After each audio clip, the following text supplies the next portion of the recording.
ওকে, শোনা যাচ্ছে?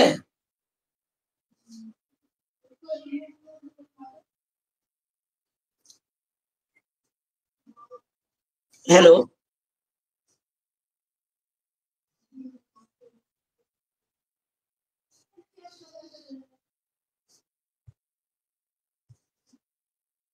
শুনতে পাচ্ছ তোমরা?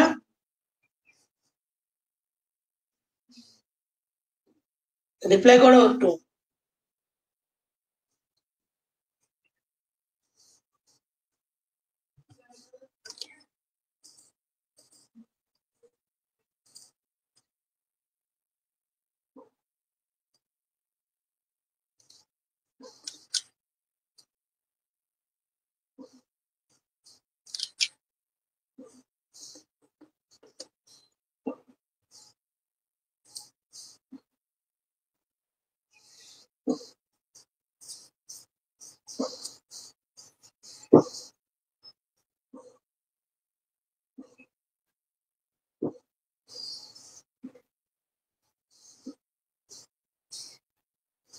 মিউটটা তুলে একটু রিপ্লাই করো, যদি শোনা যায় ঠিকঠাক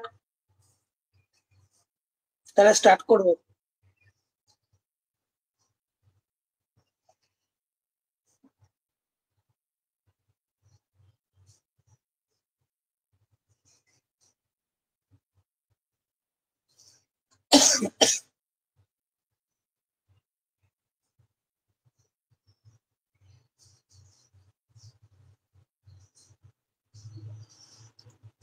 ওকে, স্টার্ট করি।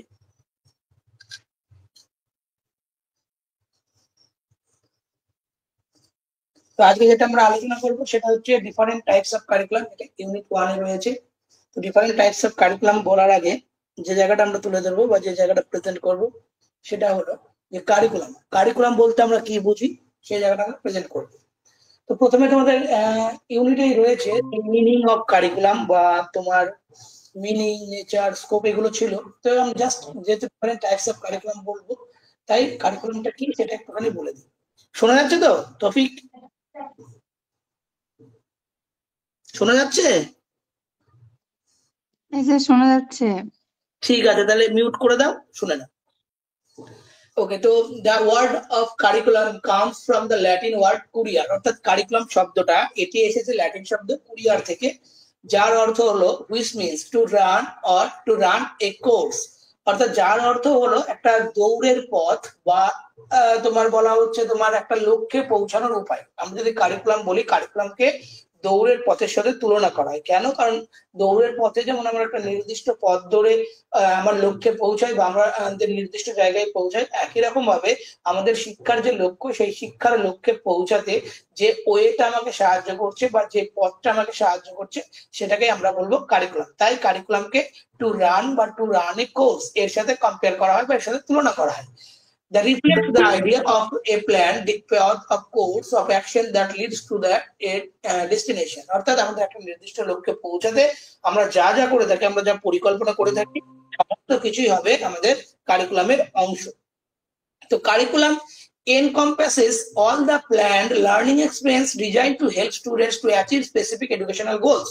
অর্থাৎ শিক্ষার লক্ষ্যে পৌঁছানোর জন্য আমরা যা যা করে থাকি সমস্তটাই কারিকুলামের মধ্যে পড়বে। যেমন আমরা একটা লক্ষ্যে পৌঁছানোর জন্য আমরা প্ল্যান করছি বা পরিকল্পনা করছি, সেটা আমাদের লার্নিং এক্সপিরিয়েন্স, আমাদের যেটা শেখার অভিজ্ঞতা রয়েছে সেটা, আমরা যে ডিজাইন ফ্রেম করছি সেটা, সমস্ত কিছুই আমাকে শিক্ষার লক্ষ্যে পৌঁছাতে সাহায্য করছে। বা আমরা বলতে পারি শিক্ষার লক্ষ্যে পৌঁছাতে যা আমাকে সাহায্য করছে সেটাই হবে কারিকুলাম বা কারিকুলামের মধ্যে পড়বে। Specific educational goals, it's essentially A structure plan for what and how students will learn. অর্থাৎ এটা হলো এমন একটা কাঠামো যেখান থেকে শিক্ষার্থীরা যে পরিকল্পনা করে যে আমরা কি শিখবো, কখন শিখবো, কিভাবে শিখবো, এই বিষয়গুলো এর মধ্যে থাকে, পাঠ্যক্রমের মধ্যে থাকে। ইনক্লুডিং দ্য কন্টেন্ট, অর্থাৎ এছাড়াও এর মধ্যে কি কি বিষয় যুক্ত থাকে, ইনক্লুডিং দ্য কন্টেন্ট অর্থাৎ কি কি বিষয়বস্তু রাখা হবে সেগুলো, অ্যাক্টিভিটিস কি কি কাজকর্ম বা কি কি আমাদের করণীয় থাকবে সেই সমস্ত বিষয়গুলি, অ্যাসেসমেন্টস অর্থাৎ পরিমাপ,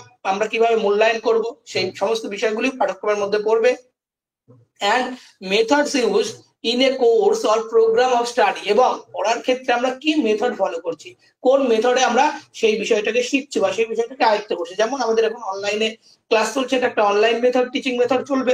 আবার যখন আমরা অফলাইনে চলি সেটাকে ফর্মাল টিচিং মেথড বলা হচ্ছে, সেখানে লেকচার মেথড ইউজ হতে পারে, ডেমনস্ট্রেশন মেথড ইউজ হতে পারে, যা কিছু তা আমরা যে সমস্ত পদ্ধতির মধ্যে দিয়ে আমরা শিক্ষার লক্ষ্য অর্জন করছি সমস্তটাই পাঠ্যক্রমের মধ্যে পড়বে। তার জন্য এখানে কি কি ইনক্লুড করার কথা বলা হয়েছে, content, activities, assessment and methods used in a course or program of study।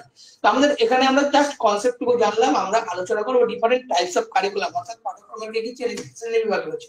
তো এখানে 10টা টাইপস তুলে ধরা হয়েছে। কি কি না, রিটেন কারিকুলাম বা এটার একটা নাম আছে কোভার্ট কারিকুলাম বলা হয়, থট কারিকুলাম বলা হয়, supported curriculum, assist curriculum, recommended curriculum, hidden curriculum, excluded curriculum বা null curriculum, learn curriculum, electronic curriculum, concomitant curriculum. এই শ্রেণী বিভাগগুলো এক একটা বইয়ে এক এক রকম নামেও থাকতে পারে, তার জন্য কনফিউজ হওয়ার কোনো দরকার নেই। তোমাদের যদি পাঠ্যক্রমের শ্রেণী বিভাগ আসে এই 10টা লিখে দিলে হবে। তো এগুলোর এক একটা বই এক এক রকম নাম দেওয়া, যেমন আমি একটা জায়গায় পেয়েছি এক্সক্লুডেড কারিকুলাম বা নাল কারিকুলাম। তারপরে তোমার থট কারিকুলাম, এটা টিচার সেন্টার যেটা কারিকুলাম সেটা বলা হচ্ছে। রিটেন কারিকুলামের একটা নাম হয় হচ্ছে তোমার ওভার্ট কারিকুলাম। আবার হিডেন কারিকুলামের একটা নাম দিতে পারি আমরা তোমার কোভার্ট কারিকুলাম। তো এরকম বিভিন্ন রকমের বিভিন্ন রকমের নাম আছে। তো এই টাইপস গুলো আমরা এবার ডিটেলসে জানবো যে পাঠ্যক্রম বলতে কি বোঝায়, বা এই শ্রেণী বিভাগগুলি পাঠ্যক্রমের যে বিভিন্ন ধরনের টাইপস রয়েছে সেগুলো কি কি সেটা আমরা জানবো। ফার্স্ট যেটা রয়েছে সেটা হচ্ছে রিটেন কারিকুলাম বা লিখিত পাঠ্যক্রম বলা হচ্ছে, অর্থাৎ যেটা তোমাদের শ্রেণীকক্ষে লিখিত আকারে শেখানো হচ্ছে বা লিখিত আকারে তোমরা পাচ্ছ, সেই সমস্ত বিষয়গুলি হবে রিটেন কারিকুলামের মধ্যে পড়বে। বলছে এ written curriculum is what is formally put down in writing and document for teaching, অর্থাৎ শিক্ষণের ক্ষেত্রে যেটা ফর্মালি অর্থাৎ নিয়ম মেনে, যেমন ধরো 11-12 এর একরকম কারিকুলাম, গ্রাজুয়েশনের একরকম কারিকুলাম, 9-10 এর একরকম কারিকুলাম, ওটা অলরেডি রিটেন আকারে দেওয়া আছে, এই বিষয়গুলি পড়ানো হবে। তার জন্য এটাকে ফর্মালি বলা হচ্ছে, অর্থাৎ একটা নির্দিষ্ট নিয়ম মেনে হচ্ছে। আমরা যেমন এডুকেশনের বিভিন্ন ধরন পড়ি, formal education, non formal education, informal education, এরকম বিভিন্ন শ্রেণী বিভাগ পড়েছি। ফর্মাল এডুকেশন বা প্রথাগত শিক্ষা কি, যেখানে নির্দিষ্ট নিয়ম কানুন মেনে শিক্ষা প্রতিষ্ঠানে শিক্ষা প্রদান করা হচ্ছে, সেটাকে আমরা বলছি ফর্মাল এডুকেশন। তো এখানে ফর্মাল মানে হচ্ছে একটা নির্দিষ্ট নিয়ম মেনে, তো formally put down in writing and documented for teaching. This material can include an educator's instruction, documents, films, text, other materials the need. The materials can include এখানে যুক্ত থাকে যে সমস্ত বিষয়বস্তুগুলো educator's instruction documents, অর্থাৎ যিনি শিক্ষক বা যিনি ইনস্ট্রাকশন দেবে তার বিভিন্ন ধরনের ডকুমেন্টস, বিভিন্ন ফিল্ম। ধরো আমাদের কারিকুলাম পড়াতে গিয়ে আমার মনে হয়েছে যে কোন একটা ফিল্মের এই অংশটুকু রাখলে শিক্ষার্থীদের বুঝতে আরো সুবিধা হবে, তো সেটা রাখা যেতে পারে। টেক্সট, বিভিন্ন লেখা, and other materials they need, এবং প্রয়োজনের জন্য যে সমস্ত মেটেরিয়াল গুলি দরকার সেগুলো সমস্ত রাখতে হবে। This material come from the larger school district or the school in itself, যে মেটেরিয়াল গুলো অনেক বৃহত্তর জায়গা থেকে তৈরি করা হচ্ছে। Often they contract or employ a curriculum specialist to develop a plan that meets specific goals and objectives, অর্থাৎ এই যে কারিকুলামটা, সেই কারিকুলামটা যারা এডুকেশনিস্ট, যারা শিক্ষাবিদ, তারা এই সমস্ত কারিকুলাম গুলো ফ্রেম করে এবং প্ল্যান করে বা পরিকল্পনা করে। কেন? কারণ একটা নির্দিষ্ট গোল বা উদ্দেশ্যকে সামনে রেখে, নির্দিষ্ট লক্ষ্য বা উদ্দেশ্যকে সামনে রেখে এটা তারা তৈরি করে। নেক্সট হচ্ছে থার্ড কারিকুলাম। রিটেন কারিকুলামের পরে হচ্ছে থার্ড কারিকুলাম কি, দেখো এইগুলোর মধ্যে ছোট্ট ছোট্ট ডিফারেন্ট রয়েছে, সেই ডিফারেন্টটুকু বুঝতে পারলে তোমাদের এই বিষয়গুলি আর বোঝাই লাগবে না, একদম মনে থেকে যাবে। দেখো এখানে বলেছে থার্ড কারিকুলামের ক্ষেত্রে কি, this type of curriculum refers to how teacher actually teach, অর্থাৎ শিক্ষক শ্রেণীকক্ষে গিয়ে কিভাবে শেখাচ্ছে, অর্থাৎ শিক্ষকের কি কি করণীয়, শিক্ষক কি কি কাজ করছে, সেই সমস্ত বিষয়গুলি যে কারিকুলামের মধ্যে পড়বে সেগুলো হবে থার্ড কারিকুলাম। অর্থাৎ আমি গিয়ে একরকম ভাবে পড়াচ্ছি, আমাদের ডিপার্টমেন্ট আরো বাকি স্যারেরা রয়েছে, তারা গিয়ে আর এক রকম ভাবে তোমাকে পড়াচ্ছে, তো সেই স্যারের থার্ড কারিকুলাম একরকম হবে, আমার থার্ড কারিকুলাম আর এক রকম হবে, আরেকটা স্যারের থার্ড কারিকুলাম আর এক রকম হবে, আর একটা স্যারের থার্ড কারিকুলাম আর এক রকম হবে। তো এখানে সেটাই বলা হচ্ছে যে this type of curriculum refers to how teacher actually teach, অর্থাৎ শিক্ষক অ্যাকচুয়ালি কি শেখাচ্ছে সেটা যে কারিকুলামের মধ্যে পড়বে সেটাকে আমরা বলবো third curriculum. This is less predictable and less standardized type of curriculum because how an educator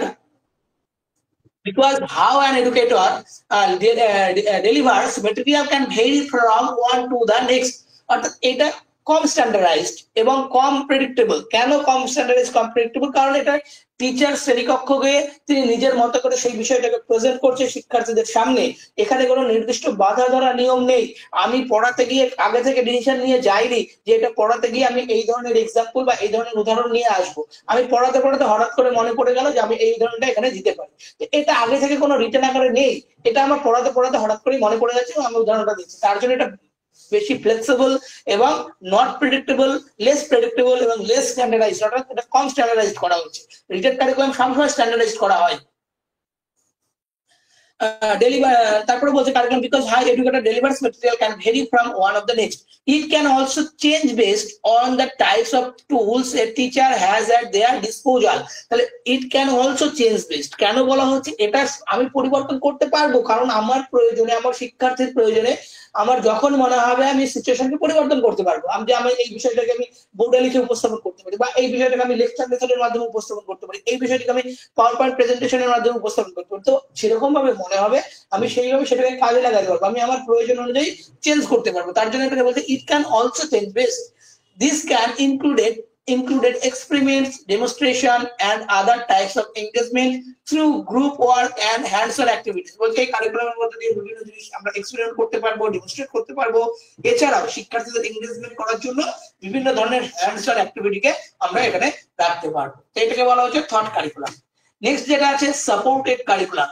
supported কারিকুলামটা কি? একটা শিক্ষার্থী শ্রেণীকক্ষে বা নিজে শিখতে গিয়ে যা যা বিষয়ের সাপোর্ট নিচ্ছে সমস্তটা যে পাঠ্যক্রমের মধ্যে পড়বে সেটাকে আমরা বলবো সাপোর্টেড কারিকুলাম। যেমন পেন, খাতা, বই, টেক্সট বুক, কোনো টিচারের ইনস্ট্রাকশন, যার সাহায্য নিচ্ছে, যা যত কিছু সাহায্য নিচ্ছে একটা বিষয় শিখতে গিয়ে, একটা গোলকে অ্যাচিভ করতে গিয়ে যার যার সাহায্য নিচ্ছে সেটাকে আমরা বলবো সাপোর্টেড কারিকুলাম। সেই বিষয়গুলি সব সাপোর্টের মধ্যে পড়বে। নামটা শুনে আমরা সহজেই বুঝতে পারছি যেগুলো আমাদের সাপোর্ট করছে, কোনো কিছু শিখতে আমাদের সাপোর্ট করছে, সেটাকে আমরা বলবো সাপোর্টেড কারিকুলাম। তাহলে বলছে যে supported curriculum involves the additional tools, resource and learning experience found in an outside classroom, অর্থাৎ ক্লাসরুমের বাইরে গিয়ে আমাদের যে যে বিষয়গুলো আমরা সাহায্য নিচ্ছি সেগুলো সবই হবে সাপোর্টেড কারিকুলাম, যার মধ্যে অ্যাডিশনাল টুলস বলছে, রিসোর্সেস করছে and learning experiences found in an outside a classroom.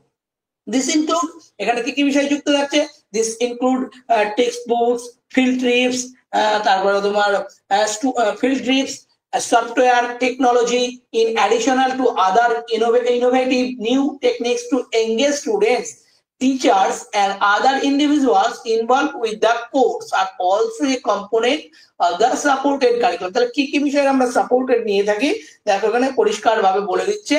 Text বুকের সাপোর্ট নিয়ে থাকি, ফিল্ড ট্রিপের সাপোর্ট নিয়ে থাকি, সফটওয়্যারের সাপোর্ট নিয়ে থাকছি, টেকনোলজির সাপোর্ট নিয়ে থাকি। যেমন ধরো এখন আমরা ক্লাস দিচ্ছি, তোমাদের এই ক্লাসটা করাতে গিয়ে আমি কিসের সাপোর্ট নিয়েছি? ইন্টারনেটের সাপোর্ট নিয়েছি, আমি কম্পিউটারের সাপোর্ট নিয়েছি, ইন্টারনেট না থাকলে পড়াতে পারতাম না। তাহলে এই মোবাইল ফোনের সাপোর্ট নিচ্ছি, তোমরা শিখতে গিয়ে মোবাইল ফোনের সাপোর্ট নিচ্ছ। তাহলে এই সমস্ত বিষয়গুলি সবই পড়বে আমাদের সাপোর্টেড কারিকুলামের মধ্যে।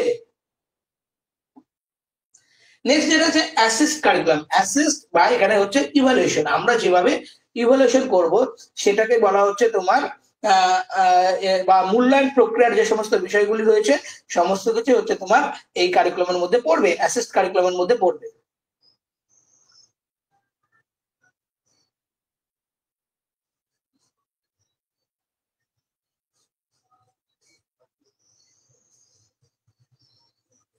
এখানে কি বলা হচ্ছে যে an assessed curriculum is also known as tested curriculum। এটাকে বলা হচ্ছে একটা টেস্টেড কারিকুলাম, কারণ আমরা এখানে বিভিন্ন ধরনের টেস্ট করে থাকি। নেক্সট বলা হচ্ছে তোমার কি না, it refers to quizzes, tests and other kinds of methods to measure students' success. This can be encompass a number of different assessment techniques including presentation, portfolio, a demonstration as well as state and federal standardized test. তাহলে এখানে কি বলা হচ্ছে যে এটা একটা test based curriculum. এখানে আমরা বিভিন্ন ধরনের টেস্টের মধ্য দিয়ে স্টুডেন্টদের সাকসেসটাকে আমরা বিচার করছি, আমরা একটা পাঠ্যক্রমটা কতটা ফলপ্রসূ হয়েছে সেটাকে আমরা বিচার করে থাকি, তাই এটাকে বলা হচ্ছে as a tested curriculum. Next হচ্ছে রেকমেন্ডেড কারিকুলাম। রেকমেন্ডেড অর্থাৎ বিভিন্ন জায়গা থেকে যে রেকমেন্ড করা হচ্ছে যে কারিকুলামটা, সেই সমস্ত বিষয়গুলি যে কারিকুলাম মধ্যে পড়বে সেটাকে বলা হবে রেকমেন্ডেড কারিকুলাম। যেমন বিভিন্ন কমিশন কমিটি থাকে, বিভিন্ন সংস্থা থাকে, যেমন এনসিটি, এনসিআরটি, এইরকম যে বিভিন্ন সংস্থাগুলি রয়েছে, সেই সংস্থাগুলি যে সমস্ত কারিকুলামকে রেকমেন্ড করছে সেইগুলো হচ্ছে তোমার রেকমেন্ডেড কারিকুলামের মধ্যে পড়বে। দেখো বলা হচ্ছে this type of curriculum stems from what expert in education suggested, অর্থাৎ বিভিন্ন এক্সপার্টরা যে সাজেস্ট করছে, যে সাজেশন দিচ্ছে, সেটাকে আমরা বলবো recommended curriculum. Recommended curriculum came from a variety of different source, বিভিন্ন ডিফারেন্ট সোর্স থেকে আসছে, including nationally recognised researchers, policy makers যারা পলিসি ফ্রেম করছে, বিভিন্ন গবেষক যারা রিসার্চ করে, লজিসলেটরস অর্থাৎ যারা তোমার লজিক্যালি যে সমস্ত কাজকর্মগুলি করে থাকে বা দার্শনিকদের কথা বলতে পারি আমরা এখানে, অ্যান্ড আদার্স। এই আদার্স এর মধ্যে বিভিন্ন ব্যক্তি পড়তে পারে, শিক্ষকরা পড়তে পারে, অর্থাৎ বিভিন্ন শিক্ষক, তারপরে তোমার বিভিন্ন রিসার্চার, পলিসি মেকারস, এরা যে কারিকুলামকে রেকমেন্ডেড করবে সেটা পুরোটাই হচ্ছে রেকমেন্ডেশনের কারিকুলামের মধ্যে পড়বে। ইট ফোকাস অন দ্য কন্টেন্ট, এরা ফোকাস করে কোথায়? কন্টেন্টের উপরে, স্কিল সেটস, দক্ষতা, and tools educators should priorities in the classroom, এবং ক্লাসরুমের ক্ষেত্রে যে সমস্ত বিষয়গুলি গুরুত্বপূর্ণ সেই বিষয়গুলির প্রতি এরা ফোকাসিং করছে বা ফোকাস করছে।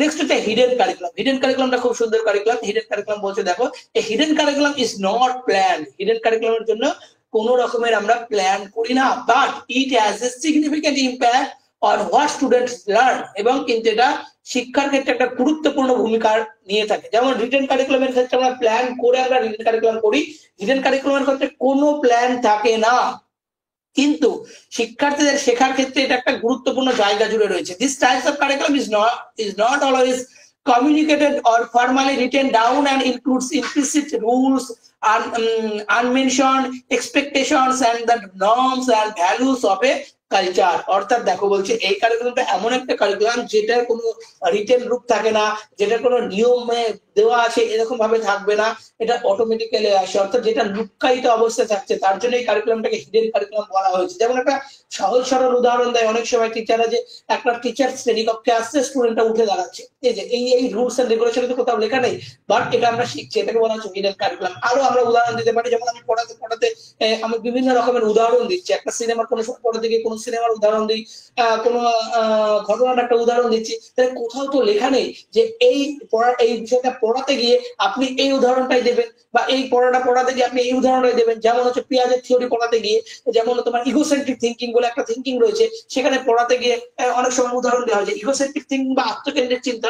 সেখানে তারা মনে করে যে শিক্ষার্থীরা ভাবে যে আমি যেভাবে চিন্তা করছি, আমি যেভাবে কোনো বিষয়কে ভাবছি, বাকি সমস্ত মানুষও সেইভাবেই ভাবে। তার জন্য সে দেখা যাচ্ছে, আমরা উদাহরণ হিসেবে বলতে পারি যে সেই ছাত্রটা স্কুলে গেছে, স্কুলে গিয়ে দেখো তার বন্ধু তোমার রহিমকে টিচার মেরেছে, দিয়ে দেখা যাচ্ছে গিয়ে বাড়িতে এসে বলছে, মা জানো রহিম কাছে টিচারে বিশাল মেরেছে, মানে ও জানছে যে আমি রহিমকে চিনি, মানে আমার মাও রহিমকে চেনে। তাহলে কোথাও কিন্তু এটা বলা নেই যে তুমি এই ইকোসেন্ট্রিক থিঙ্কিং পড়াতে গিয়ে তুমি রহিমের উদাহরণটা দেবে, এটা কিন্তু কোথাও বলা নেই। তাহলে এটা কেন বলা নেই, কিন্তু শিক্ষক মশাই পড়াতে গিয়ে নিয়ে আসছে এবং শিক্ষার্থীদের শেখার ক্ষেত্রে এটা কিন্তু সাহায্য করছে। তাহলে এটাকে বলা হচ্ছে ইকোসেন্ট্রিক থিঙ্কিং। তাহলে এটা যেহেতু রিটেন আকারে কোথাও নেই, বাট লার্নিং এর ক্ষেত্রে একটা ইম্পর্টেন্ট জায়গা জুড়ে রয়েছে, যেটা এখানে বলা হচ্ছে সিগনিফিক্যান্ট ইম্প্যাক্ট, অর্থাৎ একটা গুরুত্বপূর্ণ জায়গা জুড়ে থাকছে, তাই এটাকে বলবো আমরা hidden curriculum.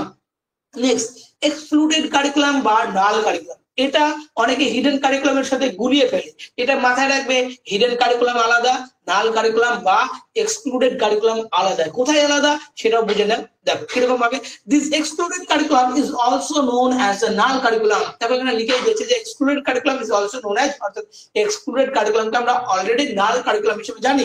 It refers to what content is not taught in a course। বলছে এটা হচ্ছে এমন একটা বিষয় বা এমন একটা বিষয়বস্তু যেটা তোমার রিটেন আকারে কন্টেন্টে থাকে, বাট আমরা কিন্তু সেটাকে শেখাই, শিক্ষক মহাশয়রা শ্রেণীকক্ষে এটা শেখায় না, অর্থাৎ এটা রিটেন আকারে রয়েছে, বাট শিক্ষক মহাশয় এটাকে গুরুত্ব দেয়নি এবং এটাকে শেখায়নি। সেই সমস্ত বিষয়গুলো যে কারিকুলামের মধ্যে পড়বে সেগুলোকে আমরা বলবো এক্সক্লুডেড কারিকুলাম বা null curriculum.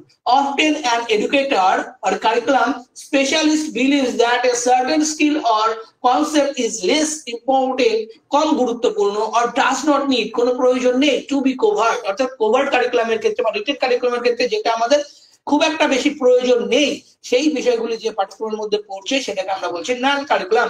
Sometimes what is left out intentionally or unintentionally, অর্থাৎ যেটা আমরা নিজের ইচ্ছা মতো বা অনিচ্ছা মতো আমরা যেটাকে বাদ দিয়ে যাই, তার জন্য বলছি যেটাকে আমরা লেফট আউট করি, অর্থাৎ বাদ দিয়ে দিচ্ছি ইন্টেনশনালি অর আনইনটেনশনালি, অর্থাৎ আমরা ইচ্ছাকৃতভাবে বাদ দিয়ে থাকি অথবা অনিচ্ছাকৃতভাবে বাদ দিয়ে থাকি। Can shape students as much as what is included.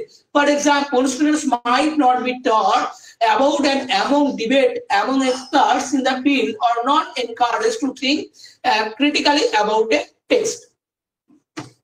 Next হচ্ছে লার্ন কারিকুলাম। লার্ন কারিকুলামটা কি? লার্ন কারিকুলামটা হচ্ছে শিক্ষার্থীরা যেটা শিখছে, ধরো একটা শ্রেণীকক্ষে টিচার পড়াচ্ছে, আমি পড়াচ্ছি তোমাদের, এবার আমি যেভাবে পড়িয়েছি তুমি সেইভাবেই শিখবে এমন কোনো ব্যাপার নেই, তুমি সেটাকে তুমি নিজের মতো করে শিখছো। আমি একটা বিষয় আমার মতো করে আমি তোমাদের সামনে দেখিয়ে দিলাম, তুমি সেটাকে নিজের মতো করে একটা তোমার অরবিন্দ একটা কথা বলেছিল, nothing can to be taught, everything can be learn, অর্থাৎ কোনো কিছু শেখানো যায় না, প্রত্যেকটা জিনিস শিখতে হয়।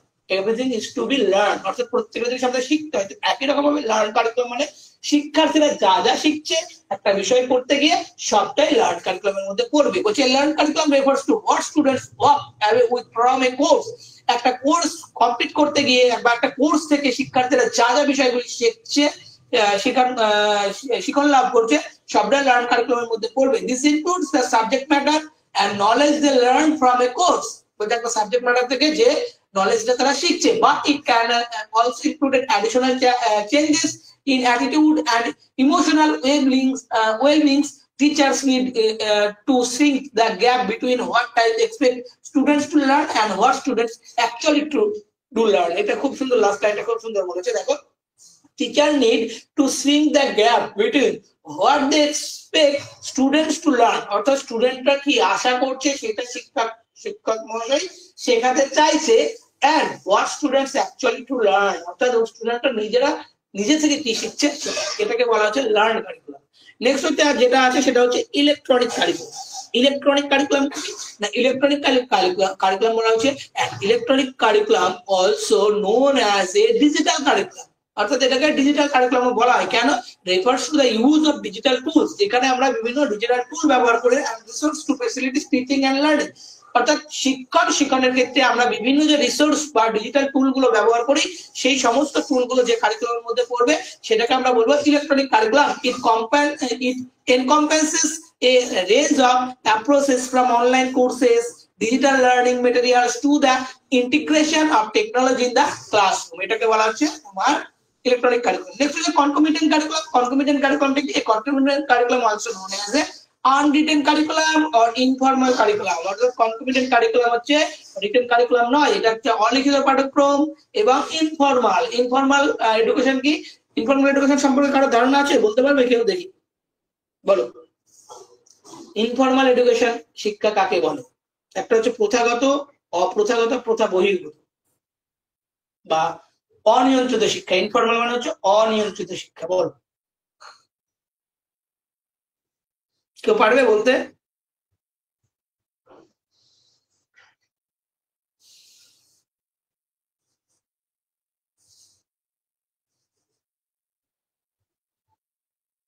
এর মধ্যে আমরা যেভাবে শিক্ষা গ্রহণ করি, যেভাবে কলেজ স্কুল, এইটা নয়, এটার বাইরেও যে আমরা পরিবেশ থেকে বা যে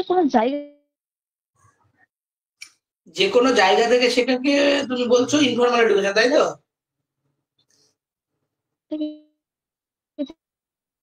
শিক্ষাটা আচ্ছা, তোমার কথাটা কেটে কেটে আসতে পারে না? গ্রহণ করছি সেটাকে অনিয়ন্ত্রিত সম্পর্ক বলা হয়। ঠিক আছে, আমি পুরোটা শুনলাম না, ঠিক আছে, আমি তোমাকে একটু বলে দিচ্ছি। যাই হোক, না, ফর্মালটা হচ্ছে মানে যখন একটা নির্দিষ্ট, মানে যেমন স্কুল কলেজে যেটা আমরা শিখছি সেটা হচ্ছে ফর্মাল। ফর্মাল তো ওকে, ফর্মাল তো clear, formal non formal clear. আমার কথা হচ্ছে ইনফর্মাল। ইনফর্মালটা কি?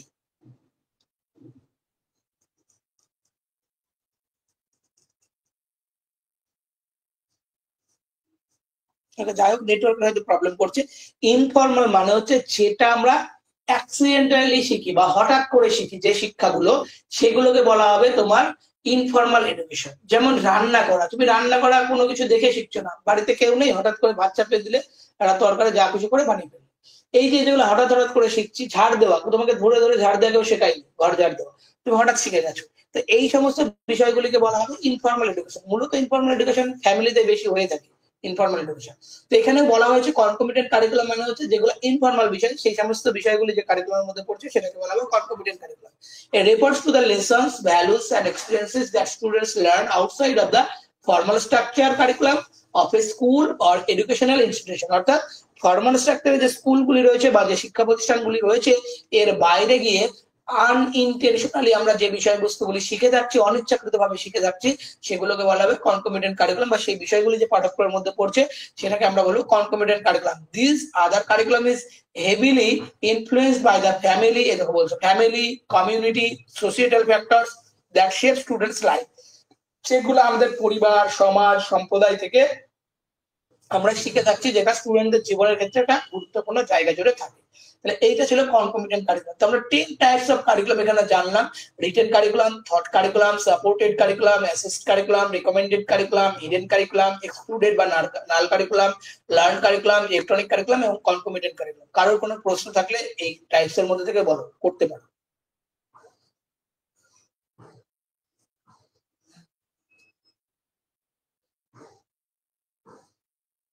কারোর কোনো জায়গায় অসুবিধা থাকলে বলতে পারো।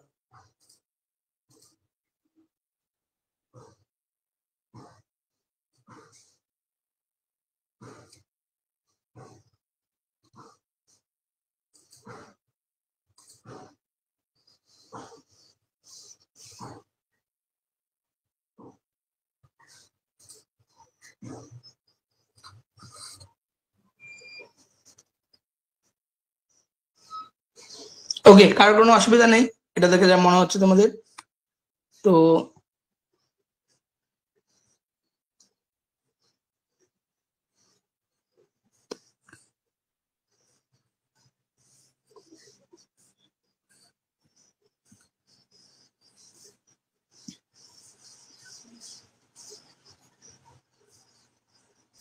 স্যার অ্যাসেসটা আর একবার বুঝিয়ে দিন তো।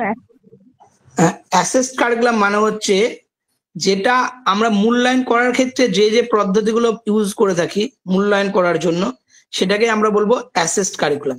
অর্থাৎ ইভ্যালুয়েশন করার জন্য আমরা যে যে পদ্ধতি ইউজ করছি, যেমন কখনো ফর্মেটিভ ইভ্যালুয়েশন করছি, কখনো সামেটিভ ইভ্যালুয়েশন করছি, কখনো ডায়াগনস্টিক ইভ্যালুয়েশন করছি। তো এই ইভ্যালুয়েশন প্রক্রিয়া বা ইভ্যালুয়েশনের প্রসেস গুলো যে কারিকুলামের মধ্যে উল্লেখ থাকছে সেটাকেই আমরা বলবো তোমার অ্যাসেসড কারিকুলাম। অর্থাৎ মূল্যায়ন প্রক্রিয়ার জন্য যে যে বিষয়গুলো আমাদের দরকার তার জন্য যে যে কারিকুলামের আমরা সাহায্য নিচ্ছি সেটাকেই আমরা বলবো তোমার অ্যাসেসড কারিকুলাম। ঠিক আছে?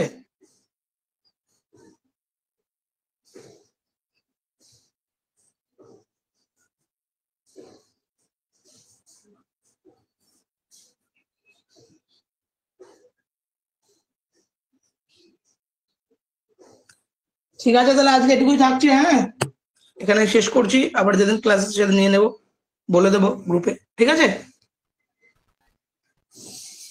আচ্ছা ঠিক আছে স্যার। থ্যাংক ইউ সবাইকে।